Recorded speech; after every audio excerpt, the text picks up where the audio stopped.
Hi, and welcome. You're listening to the X22 Report. My name is Dave, and this is episode 795B, and today's date is October 19th, 2015, and the title of this episode is Russian Bombing in Syria Pushes the Islamic State into Libya. Let's get into the economic collapse, political, and geopolitical news.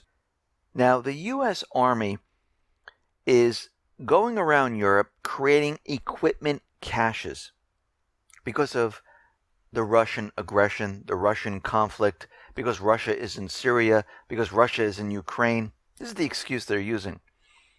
The U.S. Army is planning to build more sets of equipment in Europe, including tanks, weapons, and basic supplies, that would allow U.S. brigades to deploy quickly in case there was some type of emergency situation. And these planned constructions equipment for their equipment is called caches. They're also known as activities sets. So they're placing them all around Europe, and they're ramping this up right now. We understand that the U.S. government, central bankers, they're not removing the forces from Afghanistan. Neither is NATO.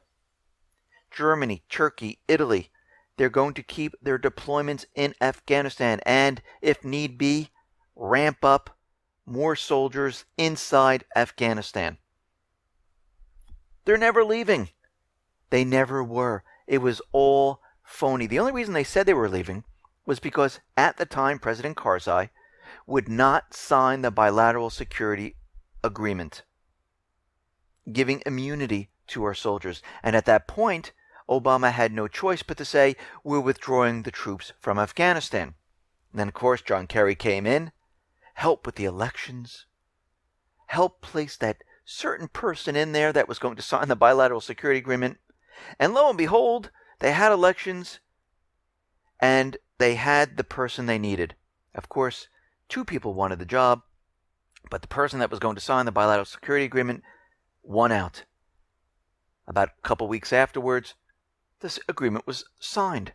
And then all of a sudden, we saw that there was going to be a slowdown of troops coming out of Afghanistan.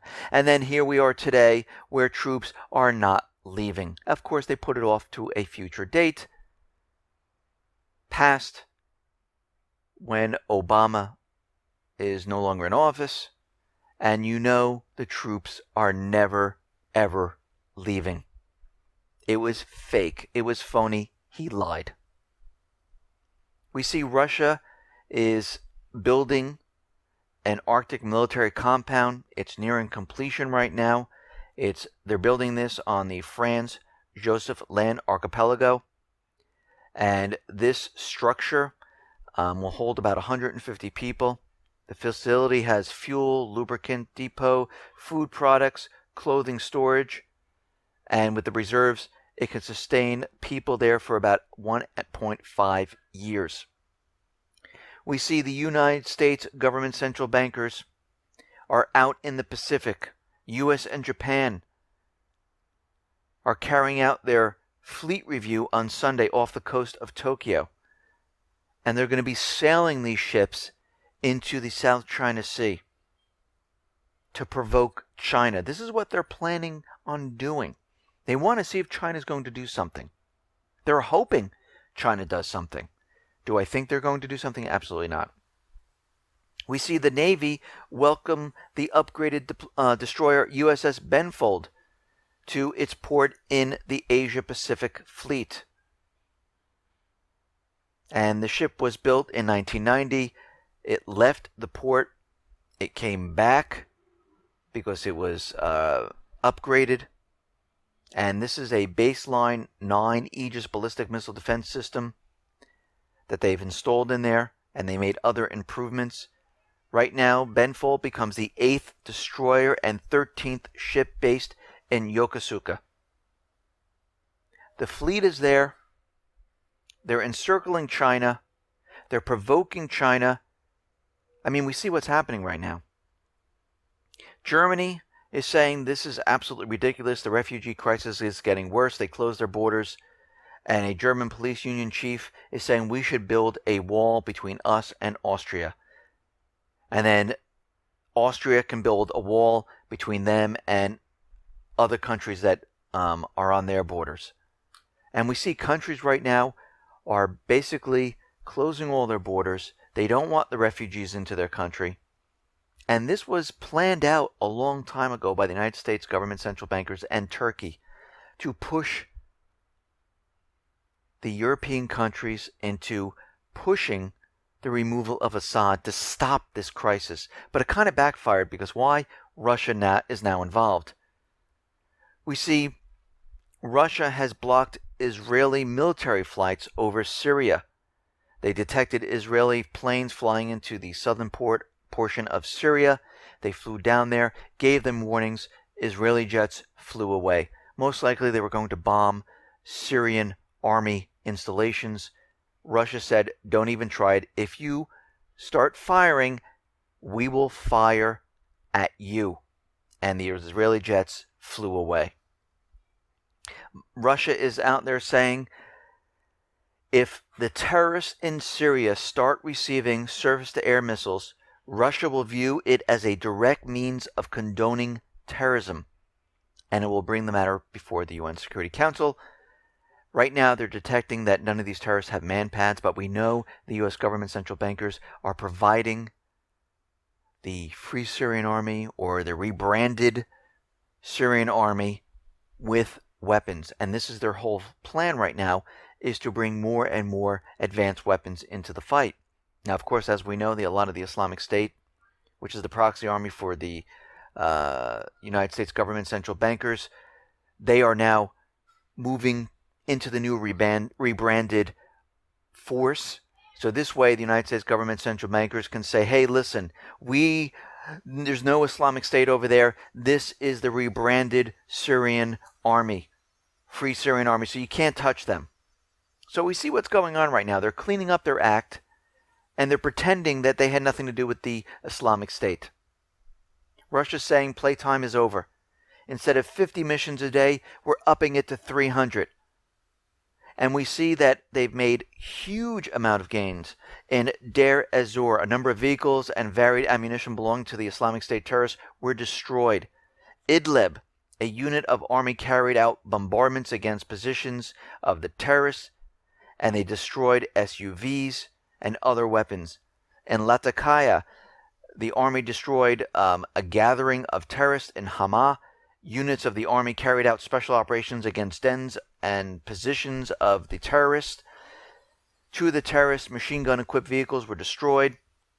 Aleppo, army units in cooperation with the popular defense groups reestablished full control over many of the outlying towns, and they're continually hitting these positions the Islamic State is running. Now, the U.S. is doing something very interesting here, and for the second time, they hit a Syrian electric grid outside of Aleppo. Now, this is civilian infrastructure, and Russia is noticing the United States is hitting the power grid, knocking out electric for civilians. Russia is saying it isn't clear why the U.S. fighter jets are attacking civilian infrastructure, such as bridges and electric grid, and it makes no sense why they're doing this. Well, we know why they're doing this, and so does Russia. They're trying to make the people suffer. They're trying to make the people say, listen, let's get rid of Assad. We can't take this anymore. This is what they're doing in Yemen. The same thing. Are they going after the armed forces? No, they're hitting civilians. 2,000 plus people have died in Yemen. Now, John Kerry is out there, and because of what's happening in Syria, he's saying that we need to have talks between Russia, Saudi Arabia, Jordan, Turkey on Syria. Because what we're seeing right now, it seems that, a military solution will not work in Syria. What do you mean? The United States government has been supplying weapons, training the Islamic State, the Free Syrian Army, and other terrorist groups to take out Assad.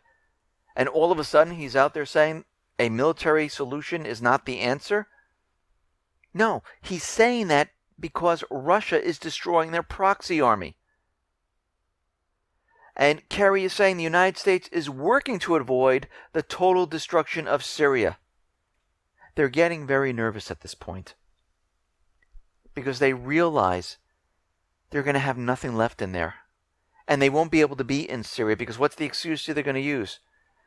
They're not going after the Islamic State anymore. They don't exist. We see the Libyan governments. There's two of them, the puppet government and the elected government that's in Tripoli. They did not come to an agreement. The agreement of a unity government is off the tables right now. And we knew this was going to happen because they said to us, and I think this was coming from John Kerry, October 20th, they need to make a decision by October 20th or something's going to happen. Well, here we are. It's October 19th. And everything the UN was trying to do, it's off the table right now. Now, the reports are coming out saying that everything that Russia is doing in Syria, it's pushing the Islamic State out of Syria and into Libya. And they're moving into northern Africa, all these different regions. Isn't it amazing how the Islamic State moves into the places the United States government central bankers need to get into? I mean, they're moving into the country where they said if they don't reach an agreement by October 20th, then something is going to happen. And we already know they told all U.S. citizens to get out of Libya right now, because you could see plans were in the works. And now they're saying the Islamic State is being pushed into Libya.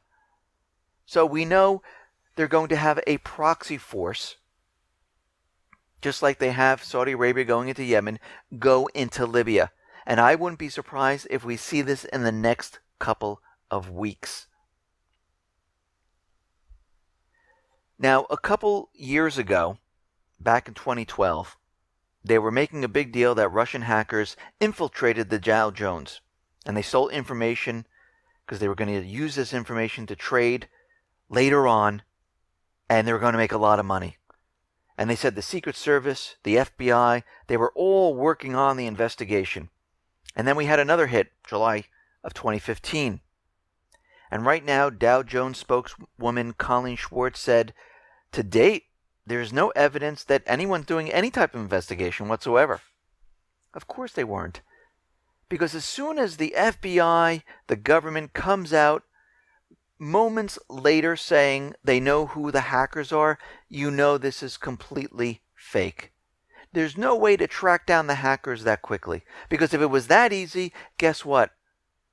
All these spam emails and everything else that goes on, everything would be tracked down and we were receiving nothing like this whatsoever. The reason they're doing this is to convince everyone that Russia has the ability to go into the stock market and bring it down. Why would they? They already see the economy collapsing. They're just going to sit back and let it happen. There's no reason for them to do this. It makes no sense.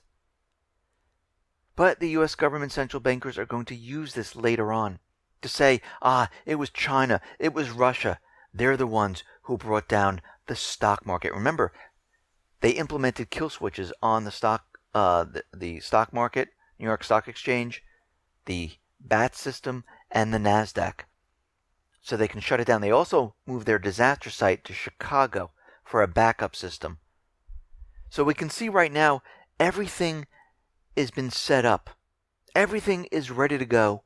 And the operatives that are spread around the country waiting for physical attacks, waiting for cyber attacks, they're just waiting for the green light.